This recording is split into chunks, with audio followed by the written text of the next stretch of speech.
Gershom est le serviteur à qui est confiée la responsabilité des rideaux et des toiles.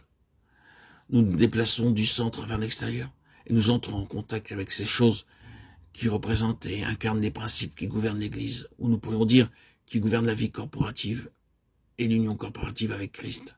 Deutéronome chapitre 3 et 4. Ici, nous avons affaire avec ces objets qui, avant toute chose, établissent les limites. Vous avez un parvis avec un rideau tout autour, puis le tabernacle, les tapis. Et cela parle en premier lieu des limites, de ce qui provient de Dieu. Ils fixent les limites et disent « tout ce qui se trouve dans cette étendue est de Dieu. Tout ce qui est en dehors n'est pas de Dieu. » Voilà où Dieu commence et où tout le reste prend fin. Vous franchissez le seuil et vous entrez directement en contact avec Dieu et ce qui provient de Dieu. Cela signifie exclusion et inclusion, cela signifie restriction. Il s'agit de choses restreintes à Dieu, étroitement liées à Dieu.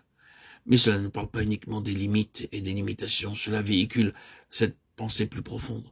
La protection de tout ce qui a son origine en Dieu. En dehors du plan divin, si un homme s'approche et entre là, c'est la mort pour lui. Il s'agit d'une sauvegarde pour Dieu et pour ce qui est à lui, pour le garantir, lui et ce qui lui appartient, de l'intrusion de ce qui est étranger extérieur. Dieu ne permettra pas que des éléments étrangers extérieurs lui soient associés. C'est la sauvegarde de sa propre et entière sainteté et de ce qui est de lui-même et celle des hommes. Cela parle en outre des voies de Dieu, car vous constaterez que le parvis est un rideau de fin lin, parlant des limites définies et des limitations marquées par la justice divine. Et dans l'enceinte de cette bordure, tout est justice divine. Comment pouvez-vous y pénétrer?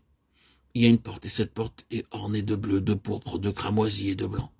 Nous connaissons le symbolisme de ces couleurs, et comment elles représentent la constitution du Seigneur Jésus dans sa nature céleste. Le bleu dans sa royauté, la pourpre dans sa souffrance, le cramoisi dans sa perfection humaine, le blanc.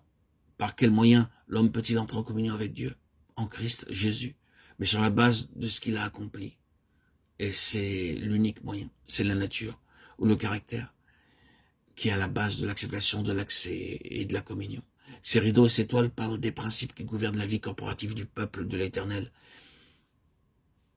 Ils disent, en dehors de ces éléments, vous êtes à l'extérieur, sur la base de ces éléments, vous entrez et vous trouvez la vie en contact avec Dieu. En dehors d'eux, vous rencontrez la mort au contact de Dieu. Il est question du Christ corporatif et cela signifie que ce qui est de Christ est tissé dans la texture même de l'Église. C'est de la texture que nous avons ici, du tissu. Ce n'est qu'en union avec le Seigneur Jésus dans ce qu'il est, que des hommes peuvent connaître l'acceptation, la communion et la vie avec Dieu. Les détails rendront plus clair tout ceci. On doit seulement commencer avec certains d'entre eux. Prenez le tabernacle, même les tapis par exemple, qui sont au nombre de 10. 10 est le chiffre biblique pour la responsabilité. Ainsi, chacun d'eux mesurait 28 coudées de longueur et 4 coudées de largeur, joints en deux lots de 5 avec 50 agrafes d'or et 100 lacets bleus. Chacun de ces points est un principe qui gouverne la vie corporative du peuple de l'Éternel. Tout ce que nous avons dit en référence avec ce qui est représenté par Gershom est confirmé par chaque détail. Ici, nous sommes face à des principes qui sont en lien avec l'union corporative avec Christ. L'Église des premiers-nés existe pour garder ces principes. Un aspect de la responsabilité du peuple de l'Éternel est de préserver et maintenir les principes qui gouvernent la vie corporative. Exactement les mêmes moyens que ceux dont nous avons parlé à propos de Kehat opèrent ici. Si ces principes sont observés, alors toutes les bénédictions de communion avec le Seigneur et en lui, toutes les bénédictions de la vie corporative pourront être appréciées. Et tout ce que le Seigneur a pour son peuple pourra être reçu.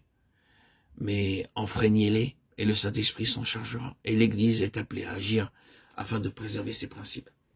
C'est pourquoi vous trouvez dans l'Église du Nouveau Testament la nécessité d'agir. Paul exhorta les Corinthiens à agir à l'égard de certaines personnes qui transgresseraient très grièvement la vérité du corps de Christ. Ils ont dû prendre leur responsabilité à ce sujet. L'Église est ici dans une place et une position très grande, de très grande responsabilité devant Dieu. Maintenir la puissance de la relation d'abord avec le Seigneur, puis de la relation dans le Seigneur, c'est-à-dire garder ses principes en vue, comme quelque chose sur lequel le Saint-Esprit travaille, les préserver dans ces témoignages purs. Ainsi, le Saint-Esprit agira en conséquence, dans les deux sens. Abondance de bénédiction pour celui qui obéit, mais châtiment pour celui qui se rebelle.